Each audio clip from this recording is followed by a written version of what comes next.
श्री संजय सिंह जी।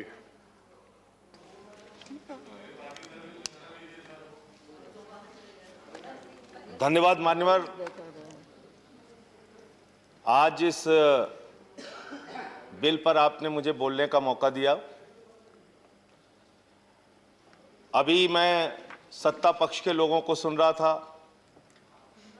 सिंघवी साहब ने बताया कि कैसे ये कानून सुप्रीम कोर्ट के संविधान पीठ के फैसले के खिलाफ है, कैसे ये कानून हिंदुस्तान के संविधान के खिलाफ है, कैसे ये कानून इस देश के लोकतंत्र के खिलाफ है, कैसे ये कानून एक चुनी हुई सरकार के खिलाफ है।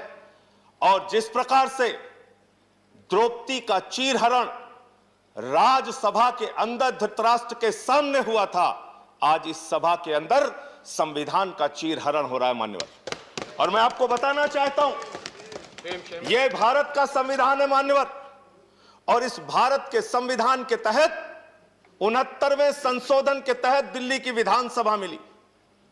और उस 69वें संशोधन में आर्टिकल 239A का क्लॉज 6 साफ तौर पे कहता है कि दिल्ली का मंत्रिपरिषद, सरकार का मंत्रिपरिषद दिल्ली की विधानसभा के प्रति उत्तरदायी होगा।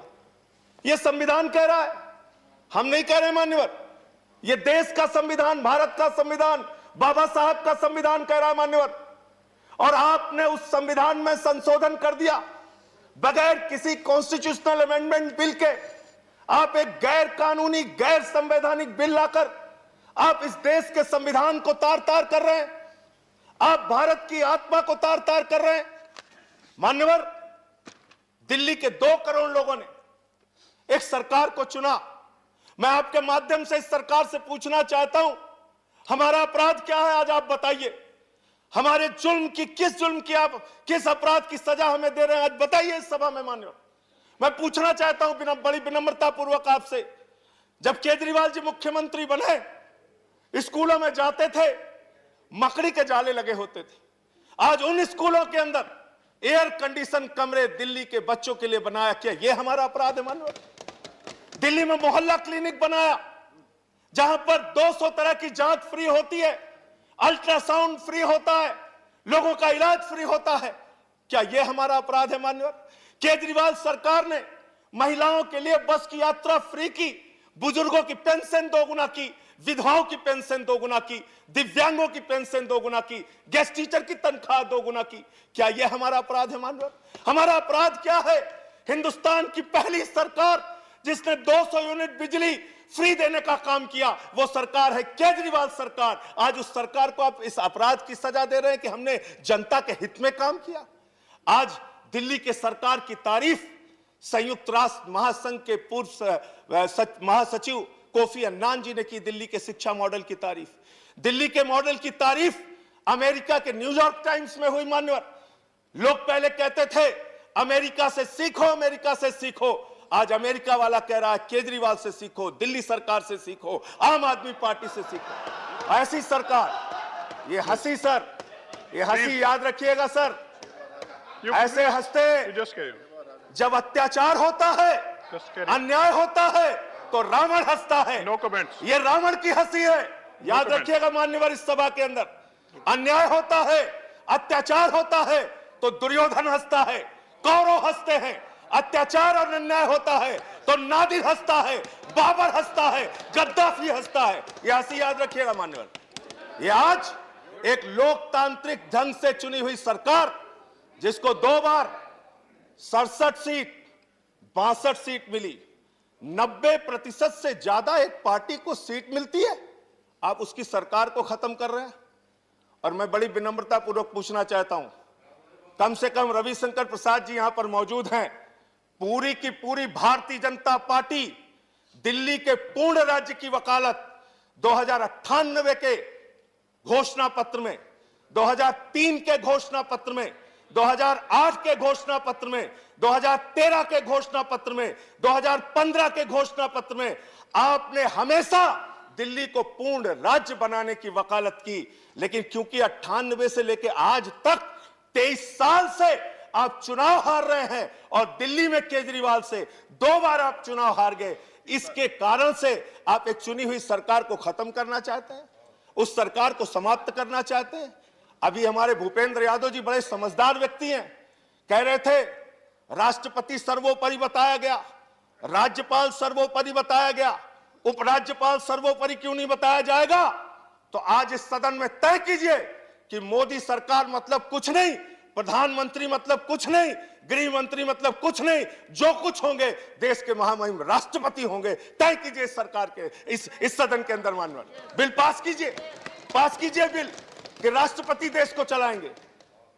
आज बताइए, दिल्ली में आप फ्री बिजली की योजना बंद करेंगे, लोग किसके पास जाएंगे? एलजी के पास कि मुख्यमंत्री के पास? लोगों ने वोट किसको दिया? दिल्ली की सरकार को कि एलजी को? आपने लिख दिया गवर्नमेंट मींस एलजी, सरकार मींस एलजी। देश के सुप्रीम कोर्ट के संविधान पीठ ने, जिससे बड़ी कोई अदालत नहीं हो सकती, उस अदालत ने कहा, मान्यवर साफ तौर पे कहा, 3 विषयों को छोड़कर बाकी सारे के सारे विषय दिल्ली की एक चुनी हुई सरकार के पास होंगे। आप देश के सुप्रीम कोर्ट के संविधान पीठ को नहीं मानते, आप भारत के संविधान को नहीं मानते, आप लोकतंत्र को नहीं मानते, आप एक चुनी हुई सरकार का आज गला घोट रहे हैं। लेकिन याद रखिएगा, ये लोकतंत्र है, यहां जनता मालिक होती है। जनता जब चाहे जिसको अर्श पे पहुंचा दे, जनता जब चाहे जिसको फर्श पे पहुंचा दे। आप जो ये काम कर रहे हैं, आने वाले दिनों में इस अपराध के लिए दिल्ली की जनता और देश की जनता आपको माफ नहीं करेगी। आज मैं सिर्फ इतना कहना चाहता हूं मान्यवर, दिल्ली के अंदर केजरीवाल सरकार को क्यों बर्खास्त करने की, ये बर्खास्त मैं मानता हूं, चुनाव का कोई मतलब नहीं रह गया, सरकार को आपने खत्म कर दिया। आज क्यों किया गया ये?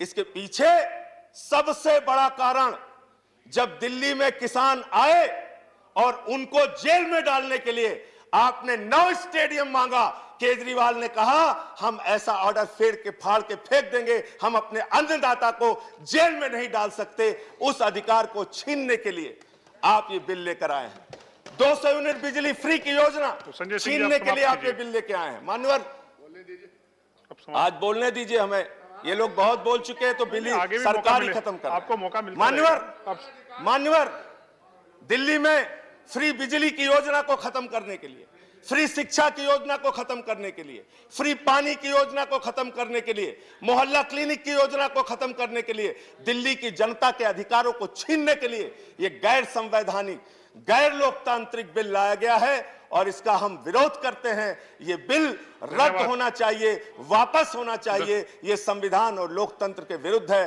और अगर आपके अंदर जरा सी भी आज वोट, आप जरूर बहुमत के आधार पर फैसला कर सकते हैं, धन्यवाद संजय सिंह जी। लेकिन कभी कभी आत्मा की आवाज पे भी फैसला लेना चाहिए।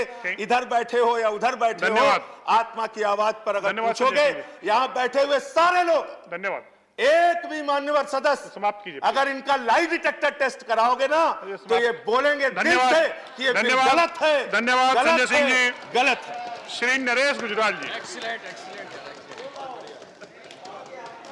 Sir, I rise to oppose this bill because I think and my party feels that this will weaken the federal structure of this nation. Sir, my party has always